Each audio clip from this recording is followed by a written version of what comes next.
Sirens cut through the Louisiana night. Not the kind that rise and fall gently. These screamed. Long, sharp, urgent. Red emergency lights washed over the prison yard, turning the ground into flashes of shadow and blood-colored glare. Search teams moved fast across the open field. Boots hitting gravel.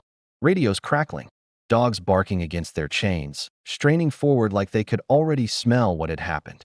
Under the white floodlights, officers formed a tight circle. No one spoke. No one joked. Because something had gone very wrong. On the ground lay an inmate. Face down. Still. His clothes torn from the chase. Mud pressed into the fabric. He wasn't supposed to be here. According to the logs, he should have been locked inside cell block C. Behind reinforced doors. Behind fences. Behind one of the most secure prison perimeters in the United States. But somehow, he had made it almost to the outer boundary. Almost to freedom. Almost. In his hand, clenched tight even after everything stopped, was a small piece of paper. Folded. Crushed. Important enough that he never let it go. An officer pried it loose carefully. Unfolded it under the lights. One word written in pencil. Simple. Desperate. Run. Cut to black. Because to understand why one man would risk everything to run, you have to go back. Back before the sirens. Before the chase. Before the night Angola reminded everyone what it really was. Morning in rural Louisiana doesn't look dangerous. It looks peaceful. Low fog sitting over fields. Birds moving through trees. Sunlight stretching across farmland. If you drove past quickly, you might mistake it for just another stretch of countryside. Cattle grazing. Corn growing. Dust roads disappearing into the distance. But hidden in that quiet landscape is something enormous. Something most people don't realize exists until they see it on a map. Louisiana State Penitentiary. Better known by one name. Angola. At over 18,000 acres, it's not just a prison. It's a small city. Bigger than Manhattan. Surrounded on three sides by the Mississippi River like a natural moat. There are fields. Work camps. Dormitories. Roads. Warehouses. Chapels. Even herds of livestock. From above, it doesn't look like a correctional facility. It looks like farmland. And in many ways, that's exactly what it is. Because Angola didn't begin as a prison. It began as a plantation. In the 1800s, this land was worked by enslaved people brought from Africa. After the Civil War, the state eventually transformed the same land into a penal farm. The labor didn't stop. The names just changed. Instead of slaves, there were inmates.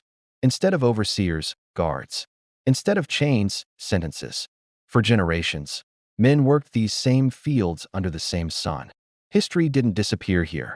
It just wore a new uniform. And locals started calling it something simple. The farm.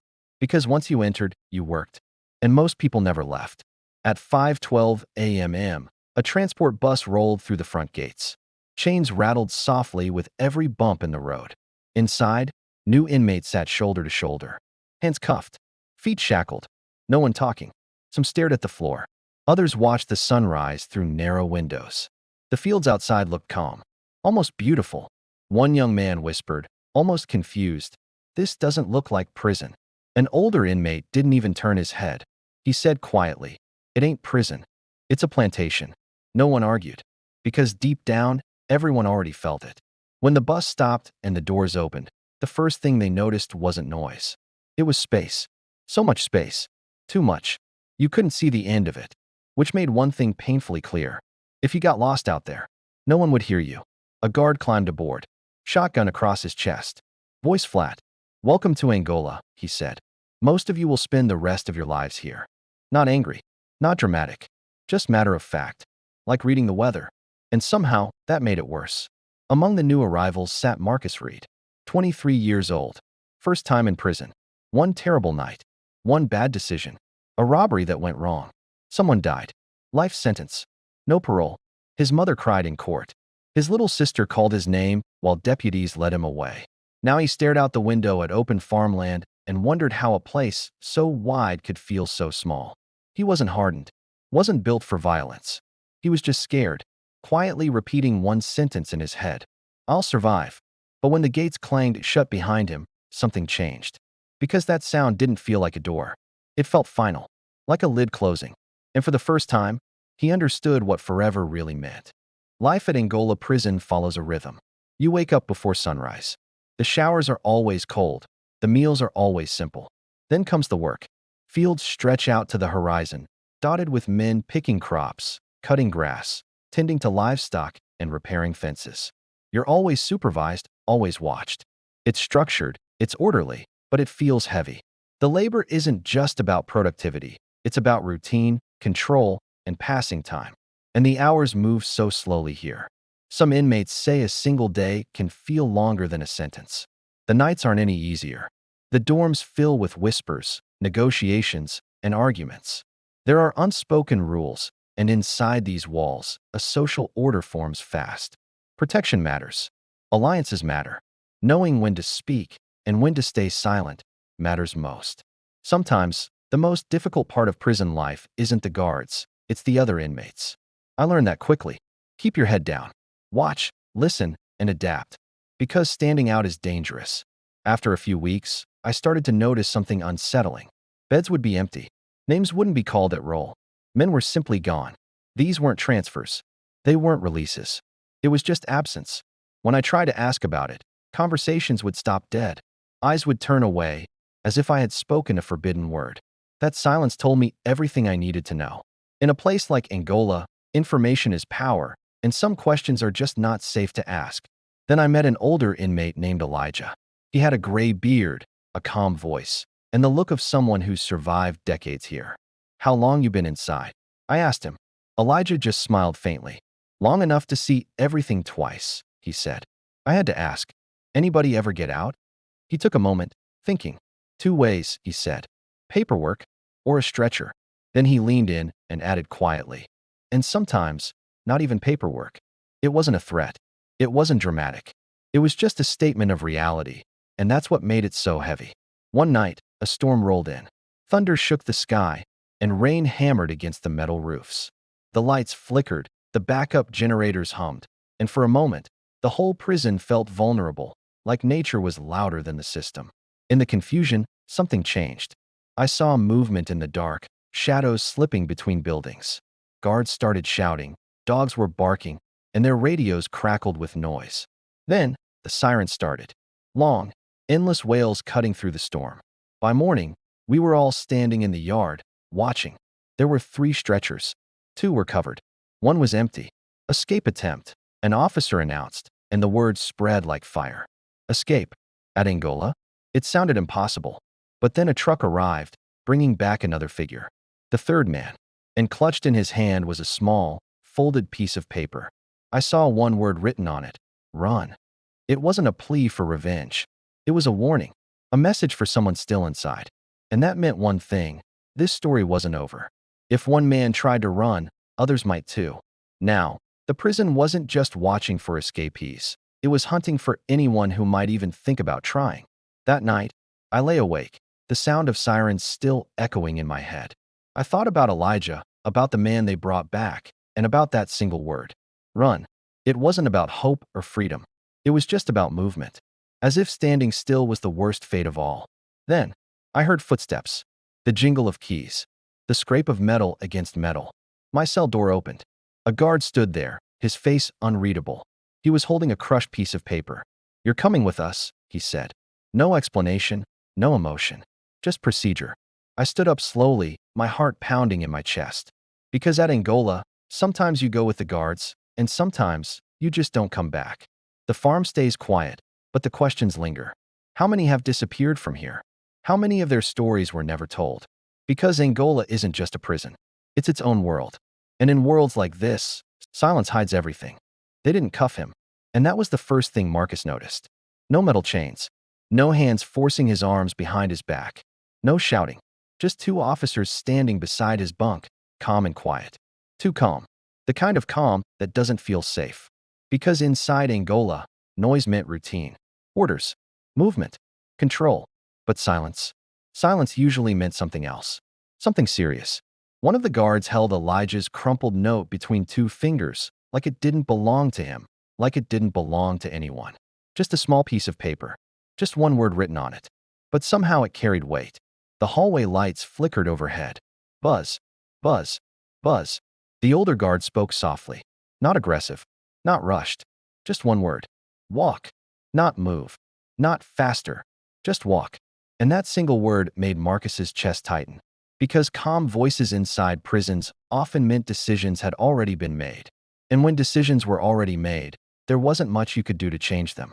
He stepped forward, boots scraping concrete, and for the first time since arriving at Angola, he felt like he was leaving the part of the prison everyone could see and heading somewhere people didn't talk about. They passed the familiar places first. Dorms, the chow hall, work fields still wet with morning dew. Normal things. Things Marcus recognized. Things that made sense. But then they kept going. Past the main fence. Toward a gate Marcus had never seen open. Black paint. No labels. No signage. No cameras visible. Just a thick lock that looked older than everything around it. It creaked when the guard opened it, like it hadn't moved in years.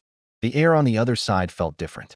Still, heavier, like stepping into a building that had been closed too long. "Where are we going?" Marcus asked quietly. No answer, just gravel crunching under boots. Ahead stood an old brick structure half hidden by trees. Low, windowless, vents along the top. It didn't look like part of a modern prison. It looked forgotten, like something built decades ago and quietly kept off the maps. The steel door opened. Cold air pushed out, carrying the smell of cleaning chemicals, dust, metal, and time. A place scrubbed often, but never truly clean. "Inside," the guard said, and Marcus stepped into the quiet. The door closed behind him with a heavy thud, the kind of sound that doesn't echo. It settles, permanent. A narrow hallway stretched ahead. Concrete walls, dim yellow lights, water stains marking the passage of years. Every step sounded louder than it should. Left, right, left, like the building was recording him. At the end sat a small desk, one chair, a camera mounted high in the corner, and a man in a gray suit. Not a correctional officer. No badge, no uniform, clean shoes, pressed shirt, silver hair, calm eyes, the kind of calm that comes from always being in control. He flipped open a file. "Marcus Reed," he said evenly. 23. Life sentence. First offense. He didn't sound angry. He sounded administrative, like Marcus was paperwork. "You knew Elijah Carter," the man said. Not a question, a statement. Marcus answered carefully. "We worked the fields." The man unfolded the paper slowly, smoothed it on the table. One word stared back at both of them. "Run." "You know what this means?" he asked. Marcus shook his head. "It means someone else thinks they can leave this prison." He leaned forward. "And nobody leaves my prison." The word "my" lingered in the air. Ownership, control, authority. The message was simple. This wasn't about justice. This was about order. "Take him downstairs," the man said. Downstairs. Marcus hadn't seen any stairs. Then part of the wall slid open. Concrete steps leading down. Farther than he expected. Colder than he expected. The temperature dropped with each step. The air thicker. Damp. Like underground tunnels. Drip. Drip. Drip. Water somewhere in the dark. Metal doors lined the hallway below. Short. Thick. Each with a small slot. No windows.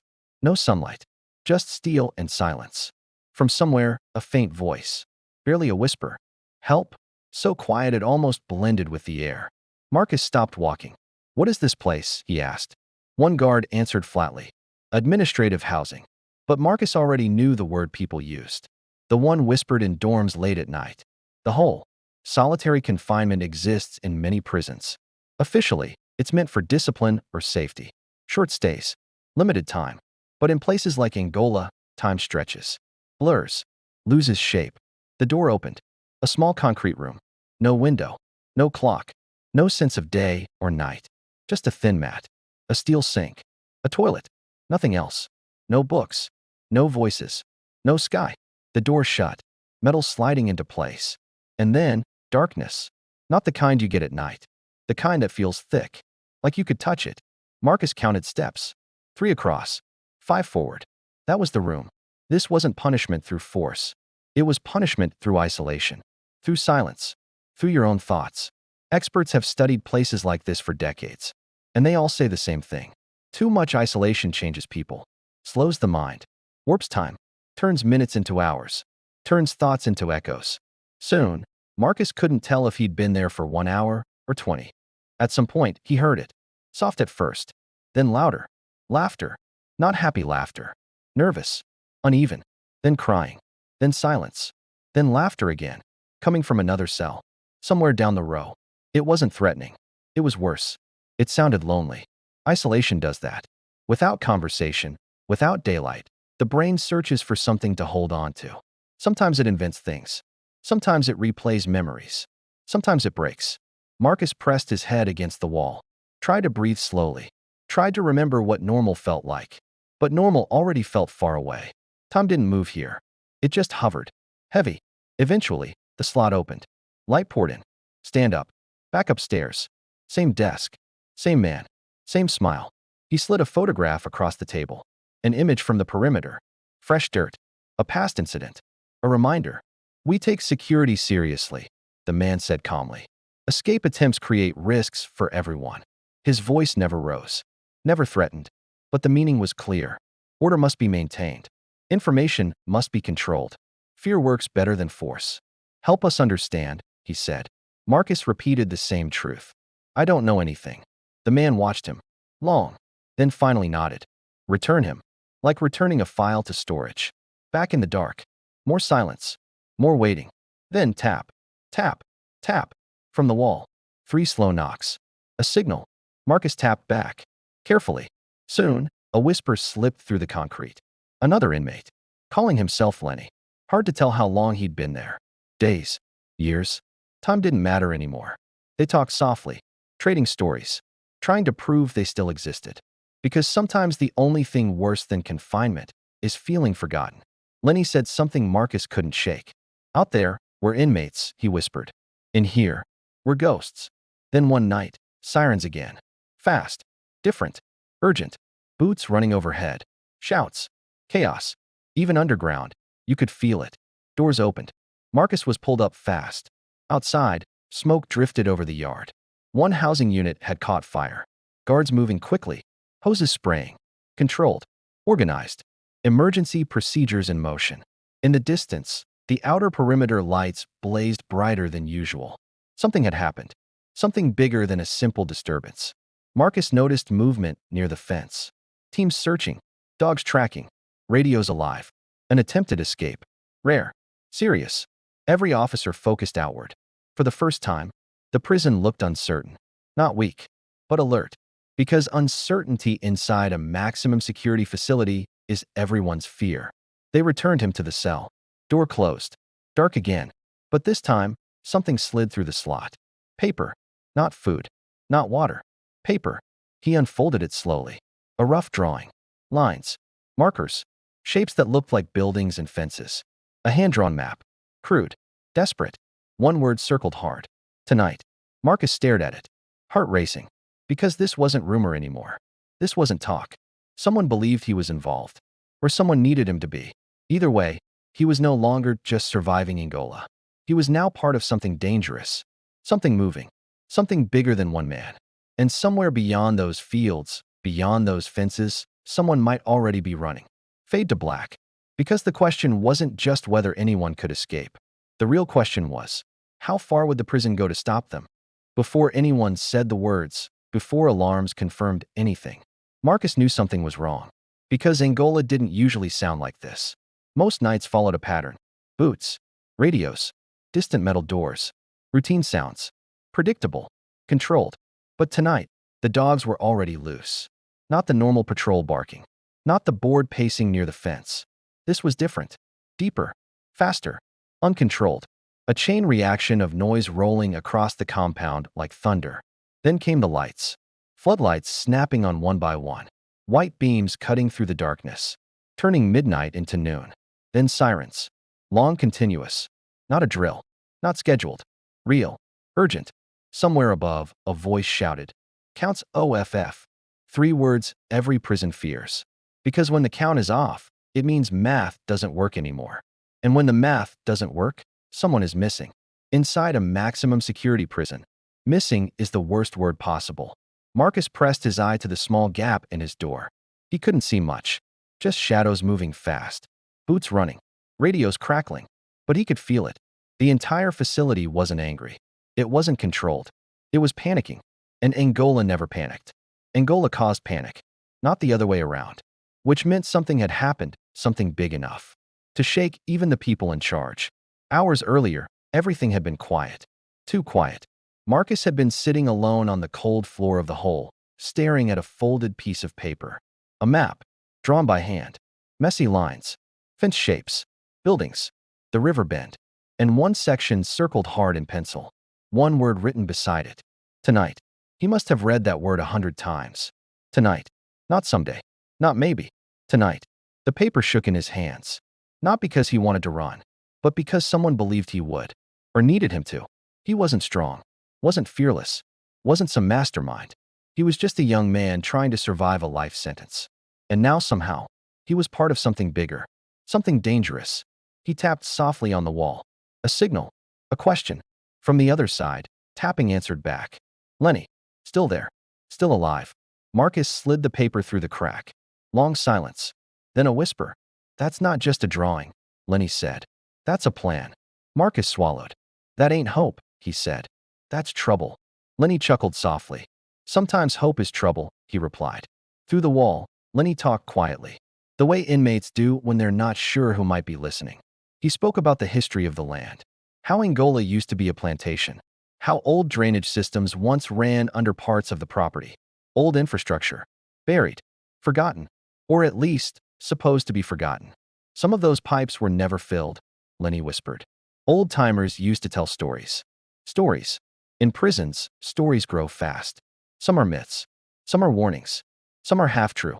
But every once in a while, one turns out to be real. If somebody found one, Marcus asked quietly, you think it could still go under the fence? Maybe, Lenny said. Or maybe it collapsed years ago. Neither answer felt safe, because both meant the same thing. Someone was willing to risk everything to find out. Later, Marcus was pulled from his cell. No explanation. Just orders. Upstairs. Through the yard. The sky heavy with storm clouds. Air thick and electric. They placed him inside a temporary holding cage. Chain link walls. Open top. Other inmates already inside. Men from different dorms. Different jobs. But Marcus noticed something. Every one of them had worked near the river fields recently. Coincidence? Maybe. Or maybe the prison had noticed the same thing he had. Security isn't just about walls. It's about patterns. And tonight, the administration was watching patterns closely. The guards looked distracted. Radios nonstop. Eyes scanning the horizon. Like they were expecting something. Not preventing it. Expecting it. The sky turned dark fast. Wind flattened the tall grass. Thunder rolled across the fields. Rain came down heavy and sudden. The kind that blurs vision. The kind that turns dirt to mud in seconds. Storms change everything. Sound travels differently. Lights reflect strangely. People make mistakes. And inside prisons, storms create opportunities. Not because security disappears, but because humans get overwhelmed. Too many things happening at once. Too many places to watch. Too many radios talking at the same time.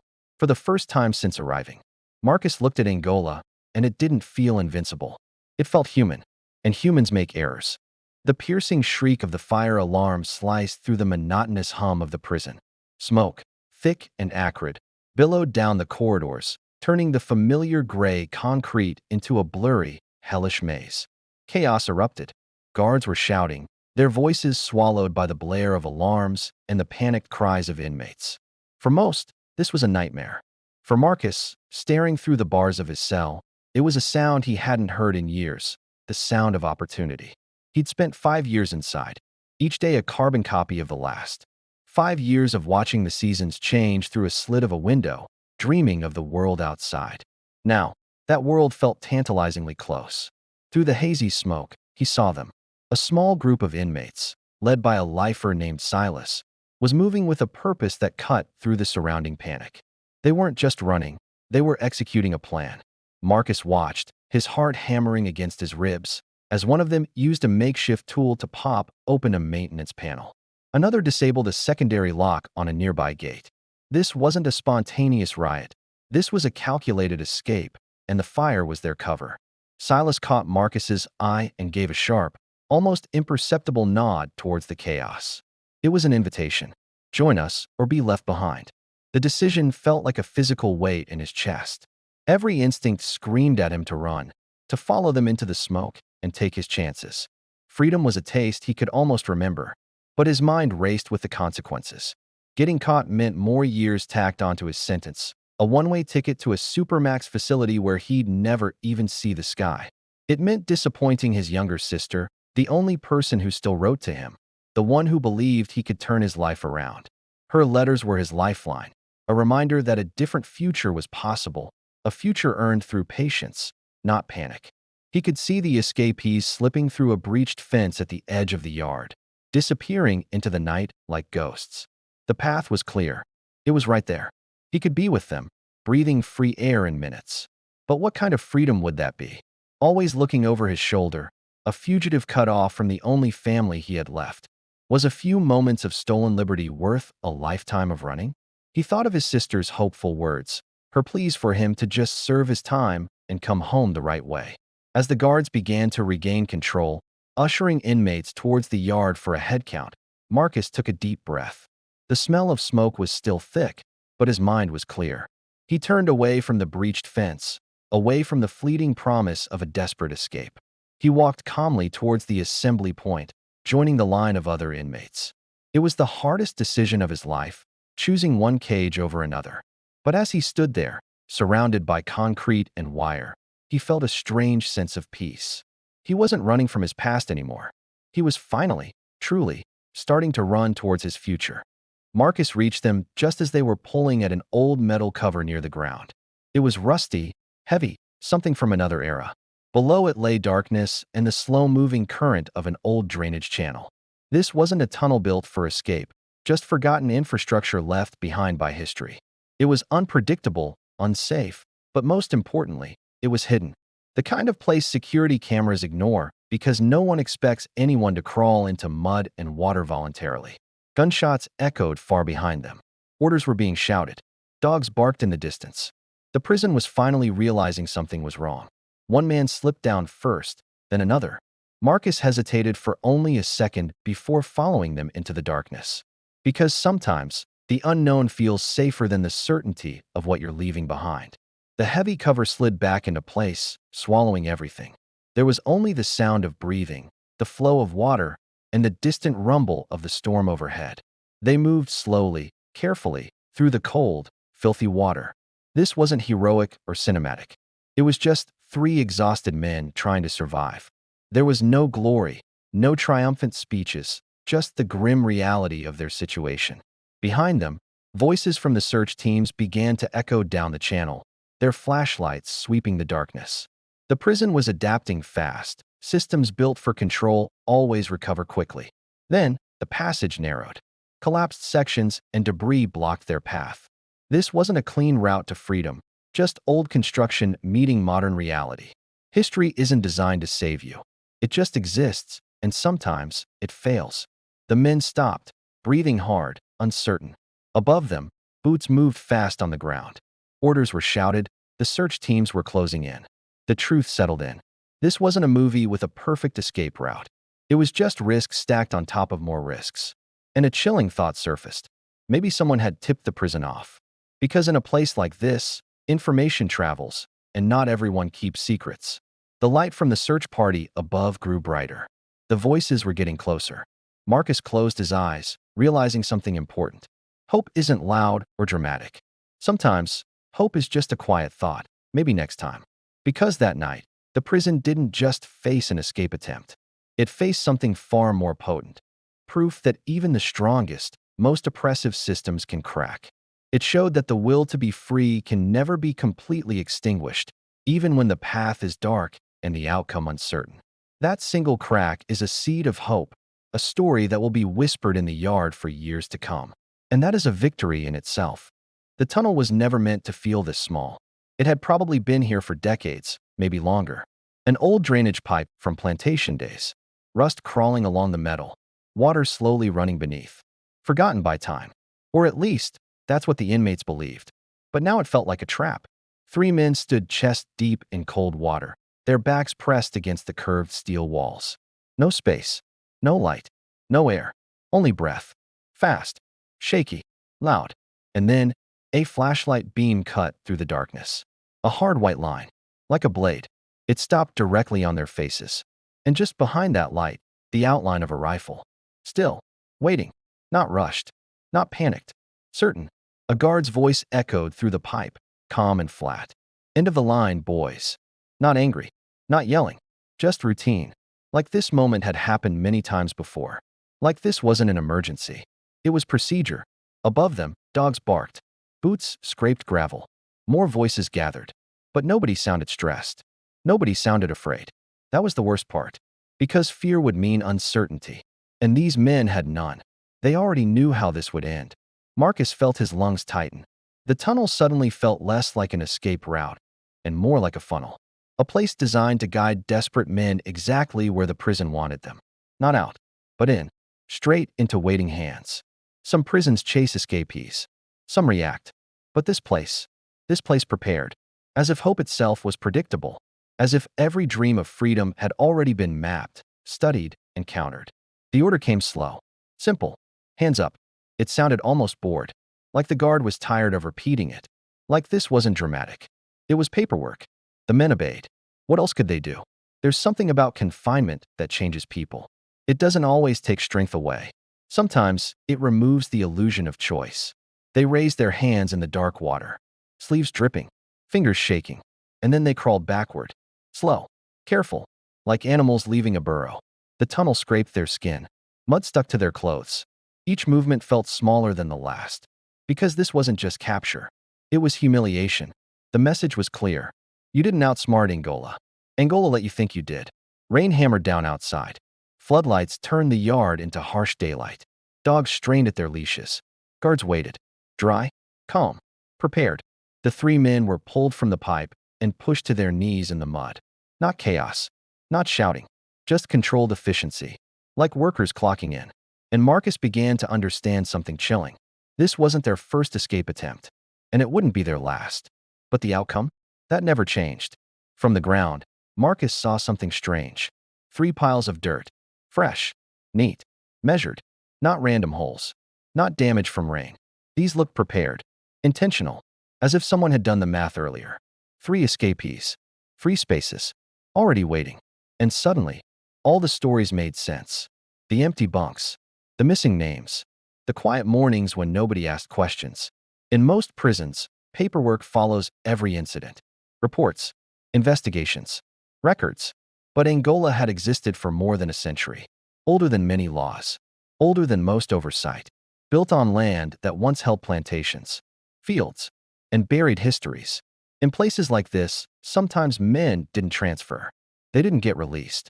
They simply stopped being counted. No headlines. No noise. Just absence. Like they had never existed at all. And that kind of silence? It was more frightening than any alarm. Then he appeared, walking through the storm like it wasn't even there. Silver hair. Calm posture. Hands relaxed behind his back. A man who didn't run. Didn't shout. Didn't slip in the mud. Because men like him never hurried. They didn't react to chaos. They controlled it. He studied the 3 prisoners quietly. Like inventory. Like damaged equipment. Then he sighed. Messy, he said. Just one word. Not emotional. Just inconvenient. Marcus watched him closely. Because this wasn't a guard. This wasn't muscle. This was management. The kind of person who made decisions from behind desks. The kind who signed forms. Who moved lives around with pens. And when the man said, "Not him," everything changed. Marcus didn't understand why. Not yet. But suddenly, he wasn't just another number. And in a place built on numbers, standing out could be more dangerous than disappearing. The underground building felt colder than before. Quieter. Too clean. Like something meant to be hidden. Marcus sat in a metal chair under bright lights. No shouting. No threats. No violence. Just questions. Calm ones. The kind that slip into your mind. The silver-haired man spoke gently. Like a teacher. Like a counselor. Like someone offering help. And that made it worse. Because cruelty is easy to resist. But kindness can confuse you. We solve problems quietly here, the man said. 2 Angolas. One the public sees. One that really exists. It wasn't a confession. It was a warning. He didn't want Marcus to fight. Didn't want him scared. He wanted him useful. Watch. Listen. Report. Not a snitch. Something quieter. Someone invisible. A pair of eyes inside the crowd. A way to stop escape plans before they began. Before hope could spread. Because hope spreads fast. Faster than fear. And to a system built on control, hope is dangerous. Then came the photograph. A small house. A familiar porch. His mother outside. Alive. Unaware. But watched. It wasn't spoken as a threat. It didn't need to be. Some prisons control your body. Others control your time. But the most powerful ones? They make you believe they control everything. Even the world outside the fence. And suddenly this wasn't about bravery. Or freedom. Or pride. It was about family. About survival. And survival is complicated. Because sometimes surviving means choices you never thought you'd make. Choices that stay with you long after the bars are gone. By morning, the yard looked normal. Too normal. Smoke gone. Mud flattened. No graves. No signs. Like the night had never happened. Like two men hadn't vanished into history. That's how institutions protect themselves. Not with force, but with erasure. If nobody sees it, did it happen? If nobody talks about it, is it real? Marcus walked back into the dorm. Metal bunks. Snoring. Card games. Life continuing. Because prisons don't stop. They absorb. They swallow events whole and keep moving. And that might be the most unsettling part. Not the noise. Not the guards. But how easily everything returns to normal. Like nothing matters. Like nobody does. That night, Marcus lay awake staring at the ceiling. The same ceiling he'd seen 100 times before. But now it felt different. Like the room had eyes. Like every whisper meant something. And then, paper slid onto his chest. Soft. Silent. Another note. 5 words. We know what they want. Not signed. Not explained. Just a message. Somewhere inside Angola. Someone else understood the game. Someone else was watching. Maybe helping. Maybe using him. He didn't know which was worse. Because now the prison wasn't just guards versus inmates. It was layers. Secrets inside secrets. Plans inside plans. And Marcus wasn't just trying to survive anymore. He was standing between two forces. Both dangerous. Both hidden. Both expecting him to choose. And in a place where men disappear without records, choosing wrong could mean becoming one of the ones who don't get counted. In a place built on noise, there was one room that stayed quiet. No shouting. No metal doors slamming. No boots on concrete. Just stillness. The chapel. Stone walls stretched upward like an old cathedral, cold and gray, holding decades of whispered prayers inside them. High windows filtered the light into soft strips that painted the floor in pale white. Dust floated through the air like slow-falling snow. For most inmates, this was the only place that didn't feel like prison. No bars. No chains. No shouting guards. Just wood pews. Faded hymn books. And silence. But silence inside Angola didn't mean peace. It meant caution. Because quiet places were perfect for secrets. Marcus stepped inside slowly. Every footstep echoed louder than it should. He felt exposed. Like the walls themselves were listening. His heart pounded so hard it almost drowned out everything else. In his hand, the folded note trembled. 3 words still burned in his mind. Meet tomorrow. Alone. Alone. In prison, alone could mean many things. Sometimes it meant privacy. Sometimes it meant danger. And sometimes that meant both. He crouched behind a row of pews, back pressed against old wood polished smooth by years of hands that had prayed for freedom. Hands that probably never got it. Marcus didn't pray. Not anymore. But today, he wished something was watching over him. Because whoever sent that message knew something. Something big. And in Angola, information was more valuable than food. Minutes passed. Too slow. Too loud. Every creak of wood made Marcus tense. Every shifting shadow looked like a guard stepping through the door. Then, footsteps. Soft. Measured.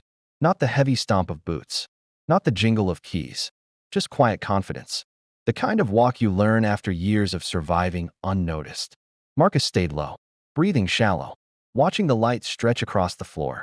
A figure entered the chapel. Small frame. Put up. Hands buried in pockets. Not rushed. Not scared. Whoever this was, they belonged in the shadows. They stopped only a few feet away. Close enough to speak. Far enough to run. Are you the one? The voice whispered. Not demanding. Just careful. Marcus hesitated. In prison, names were dangerous. Trust was worse. I maybe, he said. The figure shook their head slightly. No maybe. If you're here, you're already part of this. That sentence hung in the air. Heavy. Because it meant something simple and terrifying. Marcus hadn't chosen this. But somehow, he had already been chosen. They spoke quietly. Almost breath to breath. Like two people hiding from the world. But this wasn't gossip. It was survival. Everything you've seen, the stranger whispered. The hole, the disappearances, The way people stop asking questions. That's not random. Marcus listened carefully. The chapel suddenly felt smaller, like the walls were closing in. The farm has layers, the stranger continued. Guards and fences are just the outside. That's what the public sees. But there are other people inside, people who make decisions quietly. Who gets moved? Who gets isolated? Who stops existing? Not shouted, not accused, just stated like a fact. And that's what made it believable. Because Angola wasn't famous for dramatic events. It was famous for silence. Long sentences. Men who aged behind fences. Stories that never made it out. The men you saw underground, the figure said softly. They're not the system. They're the shadow of it. Marcus felt cold. Because shadows weren't written in rulebooks. They weren't accountable. They didn't answer to anyone. And people without oversight? They were the most dangerous of all. You think they picked you by accident? The stranger asked. Marcus shook his head. I'm nobody. But the figure almost smiled. That's exactly why.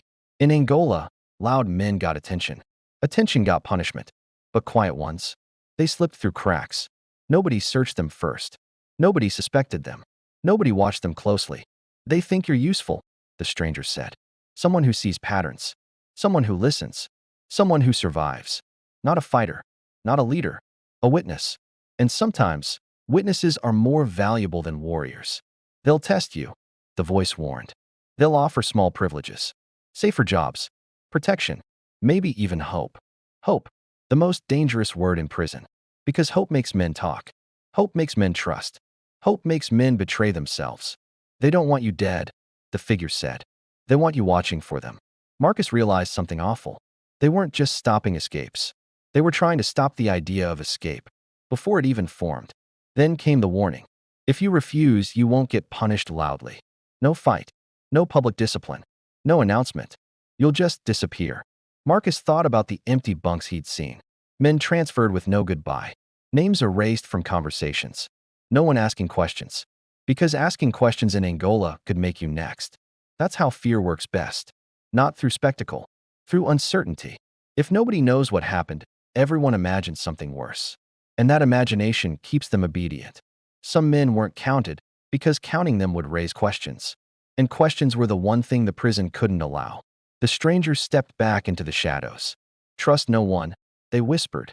Then they were gone. Like smoke. Leaving Marcus alone again, with more knowledge than he ever wanted. The next day, Marcus walked differently. Not faster, not slower, but sharper. Watching, listening. For the first time, he noticed the tiny things. Guards who didn't act like guards. Men who stood too still at corners. Eyes that followed conversations but pretended not to. Signals. Subtle nods. Small gestures. A language hidden in plain sight. The prison wasn't just buildings and fences. It was information. Who talked to who? Who trusted who? Who owed favors? Marcus realized something important. Survival in Angola wasn't strength. It was awareness. The ones who lasted weren't the toughest. They were the ones who noticed everything and said nothing. Back in the chapel, another figure stepped into the light. Older. Familiar. Lenny. Elijah's old friend. A man who had survived more years here than most. Glad you made it, he whispered. Not surprised. Like he expected Marcus to come. Running now would be suicide, Lenny said. They're watching too close. Marcus nodded. The last attempt proved that. Real escape takes patience, Lenny added. Storms. Distractions. Timing. Elijah's words echoed again. Storm nights. Fewer guards. Nature itself becoming cover. We don't fight Angola head-on, Lenny said. We wait until it blinks. Because even the strongest systems have weak moments. You just have to recognize them. Weeks passed. Marcus became invisible. A shadow among shadows. He memorized guard shifts. Noted which lights flickered during heavy rain. Learned where cameras couldn't see. Which dogs got tired first. Which officers cut corners. It wasn't rebellion. It was research. Quiet. Patient. Careful. Then one night, thunder rolled across the fields. Rain poured sideways. Wind bent the trees. Chaos in the sky. Exactly the kind of night systems hate. Because systems rely on order. And storms erase order. Lenny appeared beside Marcus's bunk. Tonight, he whispered. No drama. No speeches. Just one word. Tonight. The same word that had started everything months ago. But this time, Marcus wasn't panicking. He wasn't guessing. He wasn't reacting. He was ready. They moved quietly through the dorm. Past sleeping men. Past dark hallways, past the scars of the burned cell block, toward the river fields. The same path that once led to a trap. But now they knew more, prepared more, watched more. The drainage pipe waited in the darkness. Old, rusty, forgotten, or so the prison thought. They slipped inside. Cold water, mud, tight air. The same fear, but different resolve. Because this wasn't desperation anymore. This was strategy. And strategy changes everything. Hours later, they reached the river bend. Wind roaring, rain masking sound. No lights sweeping the ground. No dogs barking. Just water moving fast under the storm. For the first time in years, there was no fence in front of Marcus. No tower overhead. No orders. Just open land. Freedom. Close enough to taste. But freedom isn't simple. It's heavy. Because stepping out means the world gets bigger. Choices get real. Consequences get permanent. And behind them, somewhere in the dark, someone watched. Not rushing. Not chasing. Just observing. Waiting to see what Marcus would become. A survivor. A messenger. Or just another man who vanished into history. Because Angola didn't forget. It didn't forgive. And it always kept count. Even of the ones who weren't counted. The river didn't look like freedom. It looked like survival. Dark water churned under the storm clouds, thick and fast, carrying branches, mud, and pieces of the Louisiana night downstream. Marcus crouched at the bank, soaked to the bone. His boots sank into the mud with every small shift of weight. Beside him, Lenny stayed low, breathing slow, eyes scanning the darkness like a man who had learned long ago that standing still could save your life. Behind them, barely visible through the rain, the lights of Angola Prison flickered. Soft, distant, but still there, still watching. For years, Marcus had dreamed about what it would feel like to cross that final fence. He thought there would be relief, joy, air that tasted different. Instead, there was only fear. Because stepping outside the walls didn't mean safety. It meant exposure.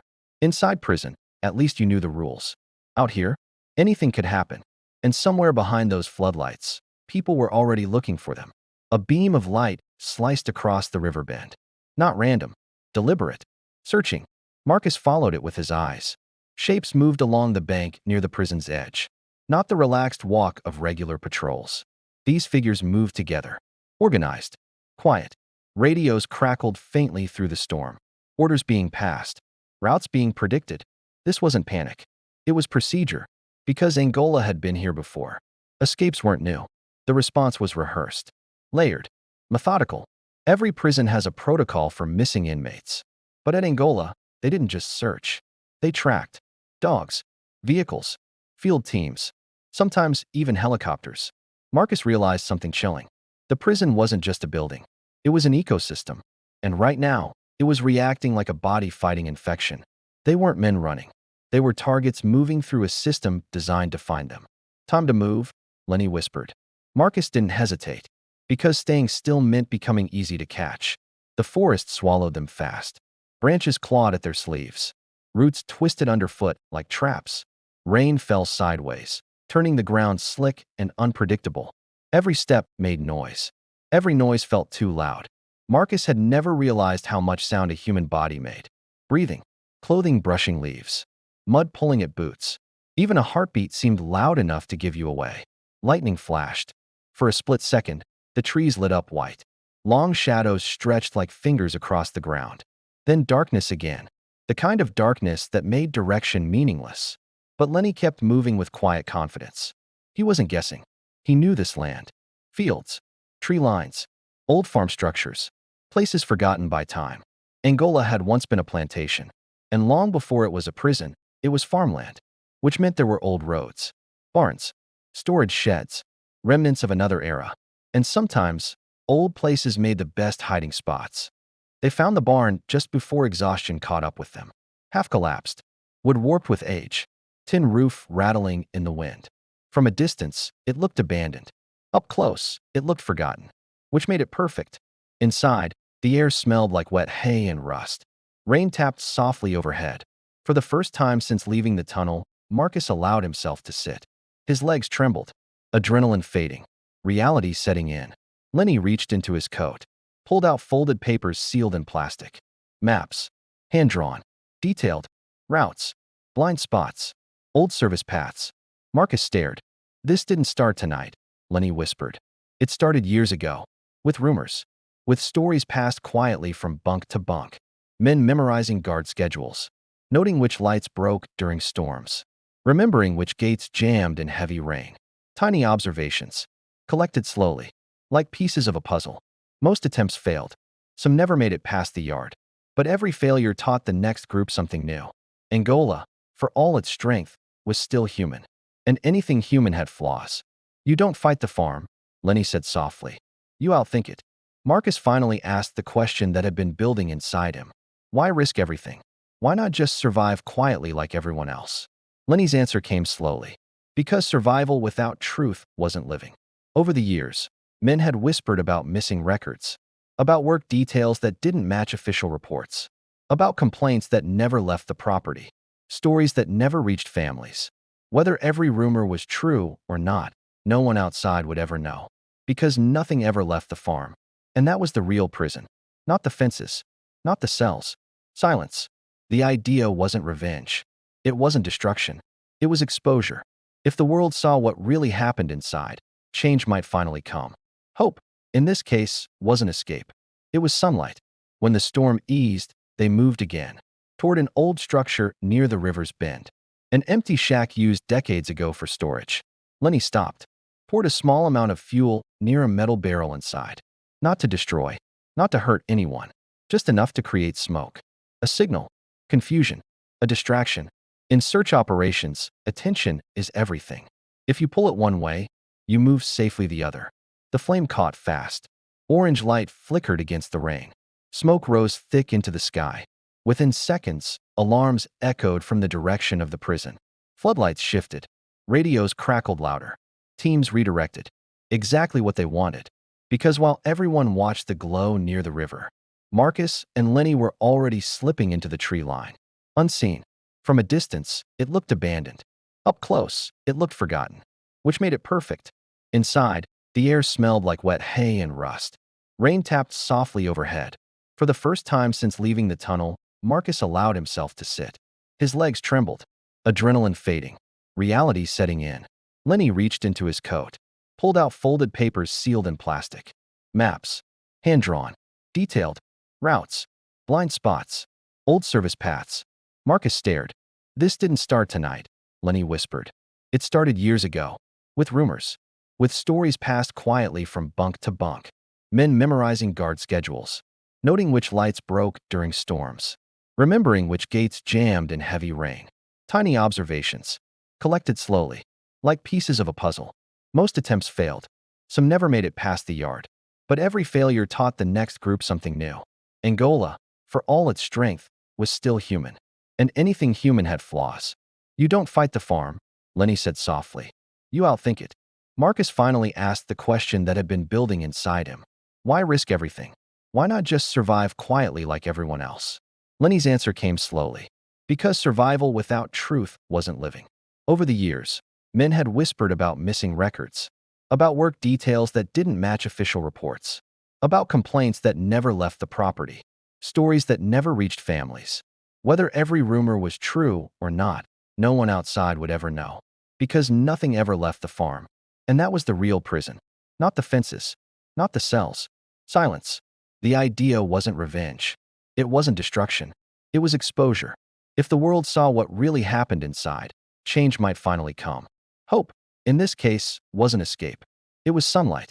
When the storm eased, they moved again, toward an old structure near the river's bend. An empty shack used decades ago for storage.